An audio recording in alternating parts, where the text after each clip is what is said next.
The following program is classified G. It's suitable for all ages.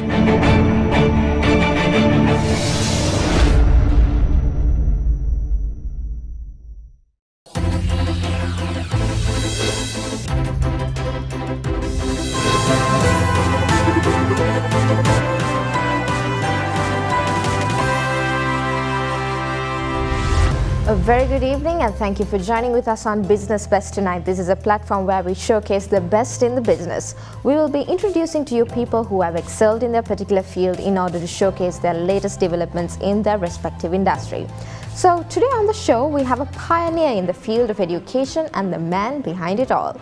He has over 30 years of experience in the health industry and over 15 years of experience in the education industry. He's an experienced medical administrator in the government and private sector as well. In addition to being a medical doctor, he has a postgraduate qualification in health and administration. For over a decade of being an academic and certified master trainer in Australia and an eminent researcher who has published many articles and also contributed to several local and international conferences regarding education and health. And he is also an honorary faculty member of many UK and Malaysian universities. He has pioneered the development of a regional learning centre for international universities in Sri Lanka, and currently he heads the innovative organisation known as the International Institute of Health Science, also known as the IIHS. His vision has led this organization to become the leader in healthcare education organization and delivering from diploma level to doctorate level. And it is my pleasure to welcome the CEO, co-founder, Director Academic Strategy and International Affairs at IIHS, Dr. Kithsiri Edirisinghe. Doctor, thank you very much for joining here with us on Business Best tonight. It's a pleasure being here. Doctor, my first question to you is completely out of curiosity. How do you see your career change from health administration to education and training? It's an interesting change, a transformation that I had when I started my career as a medical doctor, and last 2 decades I moved into education. How it happened was I studied at St. Thomas's College, Mount Lavinia, then moved into North Colombo Medical College, and my postgraduate qualification was from Postgraduate Institute of Medicine under Colombo University. And I was privileged to have many professionals and top-end academics supporting me, giving me the tools to work professionally. So when I moved into a rural area as a medical doctor, working with only bare hands, no investigations, no nurses, no telephone, no ambulances. So it was working with a very scarce resources. So that initial training gave me an understanding of how to use scarce resources and work efficiently, because at the end of the day you are working with dealing with patients. So not only that, these professionals gave me wisdom. That wisdom was not only to work efficiently, but they always think outside the box. So I not only think outside the box, I have broken the box many times. So I was in the government sector, rising as a medical administrator. Then I thought there's more in me to add value to the society. Then I moved into the private sector, and when I left that private sector organization, I built up a chain of hospitals. And then I saw an opportunity for training, especially for nurses. Then I moved into nurses training small school, which we developed over last 15 years up to an international level. So in addition to this, I always believe that foundation to any development of any country is education. And then by educating youth, you can change the whole generations. So that's one of the things, one challenge that I had. Second thing was to make change. So those are the components for me to transform from a medical career to education. Okay, doctor. So do you think that the decision that you made was one of the best decisions that you made in your life? Absolutely. That has given me not only pleasure working with young kids and then as professionals, see them transforming, see them doing better in their own lives as adding value to the society was one of my great dreams. That's great to hear, Doctor, because it's inspiring to hear that you're working on something that you're really interested in and something that you're really passionate about. So now moving on to the subject of private institutes, would you like to share your thoughts on the role of what private institutes play at the moment considering the Sri Lankan education industry? In private, it's an interesting area, and also, of course, a challenging area, because this education mimics a public good. Public good is generally an essential services, and it is traditionally it is controlled, and services are delivered by the respective governments. So the main service provider, the funder, as well as the controller, the regulator, is the government. So that has been the developing countries, that has been the norm. In Sri Lanka, if you look at it, just on addition to that, they will give free at the point of delivery. The government will provide free services at the point of delivery. On top of that, they would also subsidize some of the private institutions under their belt, giving subsidized education. So in terms of a private investor coming into the education arena, it is indeed a challenging environment, because your major competitor is the government. Exactly. Again, when comparing government institutes and private institutes, do you see like a significant difference of their education methods or systems with each other? Well, it's an important question. If you really look at how this differentiation occurs, our South Asian system, education systems are built on using scarce resources. If you have more services, if you have more funding available, the system will be better. So if you really look at our system, our GDP percentage per expenditure on education about 2.75. That's an average. That amounts to about 80,000 rupees per student. We have 5 billion students, roughly, approximately 5 million students, starting from preschool right up to the advanced level and then the higher education. But the issue is, because of the scarcity of the resources, it is very competitive in the state sector. So therefore, starting from 500,000 preschool kids, when they move out, you have only 300,000 sitting for the advanced level exam. So what happens is, from that 300,000, there's only about 15% will be selected to the state universities, because the lack of resources, because only the cream could go into that. So the whole system is very competitive, and also it excludes many from the system. So what is going to happen to these excluded or dropouts, if some people may say? So that is the market that private sector has. So currently government sector approximately training about 70,000 higher education students, and equally private sector is doing about 70,000. So there is a sufficient space for the private sector to play. Okay, Doctor. Now, considering the sustainability, of course, any business would do a business forecast, but not 100% that the forecast will be accurate. So this market and economy can be unstable at any point. What is the advice that you can give for an organization in the education industry to survive in this unstable market economy? Well, now education, as I told you, it's a more socialistic entity. Especially in the developing countries. So you have to put your strategy, your descriptive plan in front of before P&L. That's how you have to really look at the market areas, the demand, the industry need. That's important to look at. Now, I just looked at nursing. So nobody has ever thought of training nurses. But we've looked at the global demand as well as the local demand. Then we started looking at it. Then you put all your strength together and then detail out the plans. So typically what happens in a business is you have an excellent strategic plan, but you miss out certain tasks. So that finally final outcome is not be the way that you wanted to happen. So therefore detailing out, going to detail is very important.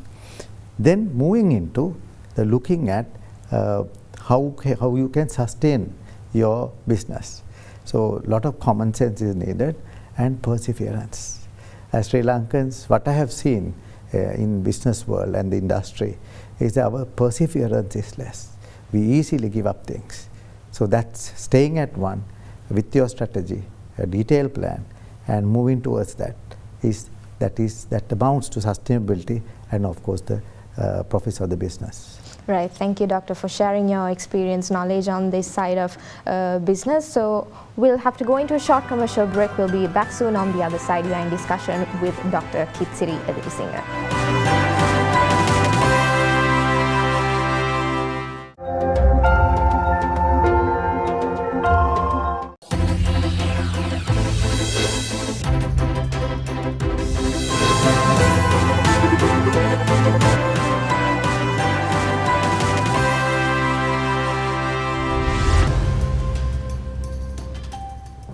Welcome back to Business Best, and we are in discussion with the CEO and founder of the IIHS Institute, Dr. Kithsiri Edirisinghe. Doctor, you definitely explained to us about your expertise knowledge on this education industry. Now coming back to your institute, IIHS, I believe that you provide an international program as well, and it's known to be a little bit costly and effective, and it has also been very difficult to deliver. How do you manage this? Delivering international programs is a challenge simply because there are two factors. Number one, maintaining the quality. Second one, making it affordable to locals. So what we did was, this didn't happen overnight. So in terms of the quality, we put up our systems as per the international standards, not only educational standards. Since we are in health, we'll have to abide by the professional standards, because these kids will go out of the country and work in respective nursing or other healthcare environments. So there are professional bodies regulating this industry.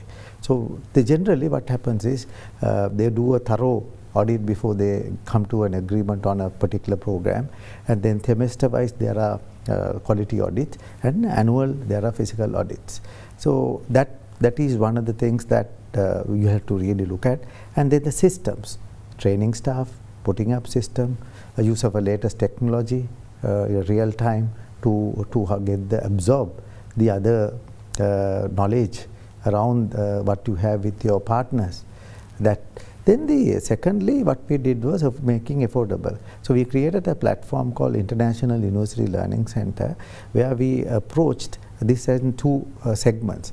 One is that we deliver 3-year diplomas, where the final year they can either go to Finland, UK or in Australia. So that way we cut down 60% of the cost. So typical program would be about $10,000 US. You cut off around $60,000 US. This is excluding the food and lodging for 3 years. So you have to spend only 1 year's cost, and our costs are very affordable in Sri Lanka. Secondly, we deliver the total program in Sri Lanka like a transnational education systems. So for example, the Coventry University top-up bachelors for nurses, it is about 8 million in Coventry. Here we deliver at media 7 lakhs, 1/10 of the cost, but exactly the same program, exactly the same outcome, and then same experience we'll try to mimic. So therefore, those are the positives that came out from delivering international programs. Doctor, you mentioned about some professionalism and the standards that you have brought into this international program. Are there any international bodies that you have partnered with in order to get this international standard? Definitely, yes. We work with a few universities in UK, Australia, Finland and Malaysia. Starting from Malaysia, we have Open University Malaysia, and then in Australia, Deakin University, and then James Cook University are the ones that we closely work with. And in Finland, Allied Health Sciences, Metropolia Health Sciences University, and in UK, Coventry University UK and University of Aberdeen, that is a 2nd or 4th rank for medicine, and Coventry it's for 4th rank for nursing. So those are fairly highly recognized universities, and these partnerships are well over 10 years. So it takes time to understand them, and then we work with the best simply because we want the best for our students. Okay, Doctor. Now touching up on the phenomenal crisis that the whole world is facing at the moment, and all of the businesses and every individual was affected by this as well, even the education industry. So how do you see this change happening? I'm pretty sure you all had to move into online classes and online lecturing. How do you see that effective or not? How are you carrying out your educational programs at the moment? Yeah, the COVID gives you unpleasant feeling always. But I'm going to talk about something positive from COVID. Traditional education systems always resisted online or e-learning using any technology, any form. That has been this thing in developing countries. What happened was, because of COVID, by default, we'll have to abide by this. We have to use e-learning and learner management systems. For IIHS, we have put up our systems almost 8 years ago, thanks to our partner universities. So when COVID came, it was just a matter of replacing the face-to-face interactions with using Zoom or Windows. So therefore, for us, we have won many awards for this from Commonwealth Awards for this consecutively, and the systems are very efficient. So simply because you cut down the cost. Now, for example, we have about 2,000 government nurses studying with us, and all of them are using a tab. Not a single book is used. So therefore, that cut down a lot of cost in terms of the student as well as for the organization.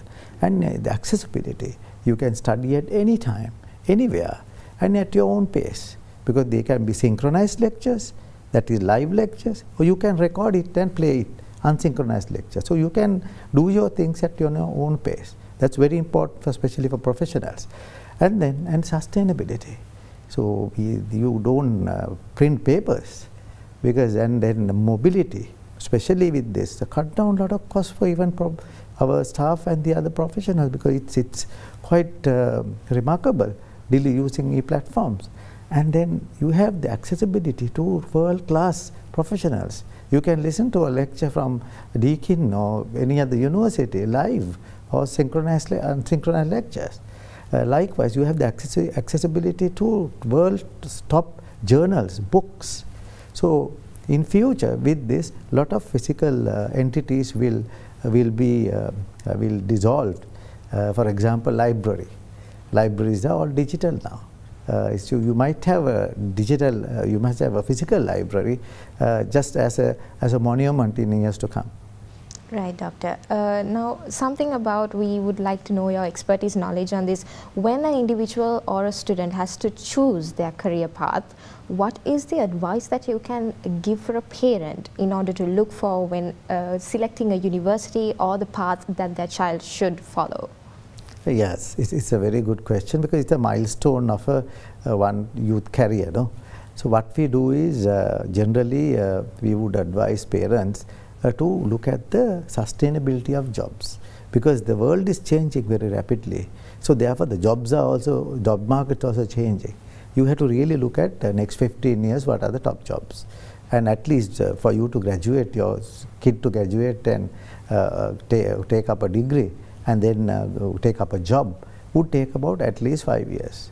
So if you really look at IIHS, all our programs are sustainable, because top 10 next 10 years, top 10 jobs are within, those are the programs that we do in order to sustain the jobs and to achieve the success by the respective personnel. And then secondly, they'll have to look at a program to match that. If you are going out of the country, you have to take a program, select a program which would give you a certain job recognition. Then an organization with a history, because you can't do it overnight, these things. You know, it takes time, and their performance. Now we have graduated over 2,000 nurses and professionals, and also we have about 500 students, graduates are working all over the world. Right? Those are the experience that we had. Then parents will have to really look at what is the safety of the job, the respect of the job, because Asian countries you will have to have a respectable job. Definitely. You know, and then most important thing is whether it's comfortable to them. That means in terms of the economic gains, what are the job, what are the salaries. So our programs, what we do, the outcome is at 24 years, you can earn nearly 5 to 8 lakhs per month. So when you spend certain amount of funding for education, what is the return on investment that you get? Those are the things that I think parents should look at. Oh, thank you, Doctor, for that advice. I believe that our audience will have something great to take away from this conversation. My next question for you, Doctor, where do you see IIHS in the future? What's your final vision? Well, our vision is to transform people, community and the landscape through innovation. So if we transform this community, the youth, then they will add value to the community. Our landscape of Sri Lanka would be different. Our image, currently we are branded as a country which export housemates. That's number 1 or 2 foreign exchange that we get. We have to change this because we have the highest literacy in the region. So we wanted to move this to a country which exports highly skilled nurses from this country. That's one of the areas that we look at. In order to do that, we have to align with what the government wants. Private sector cannot play a solo game because you are in the macro picture with the government. So government vision is to create a knowledge-based economy. So we have organized 2 areas to move forward. We are going to initiate a project called Multiversity. Many universities under one belt. We have to not only to export our skilled labor, but also to attract students to this country as the education exports. Secondly, we'll be moving into a A-level segment by introducing Western Australian education system, starting with advanced level. The concept is called Western Australian International School, and this is in partnership with the Western Australian Education Ministry. I think there is a segment that we have to improve our A-level education, so we are going to add value to that segment as well. Thank you, Doctor. And also, time is very critical now in this show. As my final question, is there any advice that you can give to our young entrepreneurs at this moment? Because definitely the whole world is facing a crisis point at this moment. So is it advisable for any one of us to start a business? What's your advice for them? Definitely yes, absolutely yes. Because there are enough gaps in the market. So you have to do studies. When you have an idea, it doesn't, to make it to practice, you have to study a little more. Study in the industry and see the industry demand. And then put up a plan, as I told you before. And then detail it out. Stick with your plan. And perseverance is the key to success. Thank you, Doctor. Thank you very much for that advice, and thank you again for joining here with us on Business Best, and I wish you all the best, and I hope IIHS gets to achieve that final vision of yours. Thank you so much. Well, that was our episode today on Business Best. We will be back again next week, same time, same place, Fridays at 7 p.m. But don't go anywhere because a blueprint is up next. I'm Suzanne Shanali. Have a great night.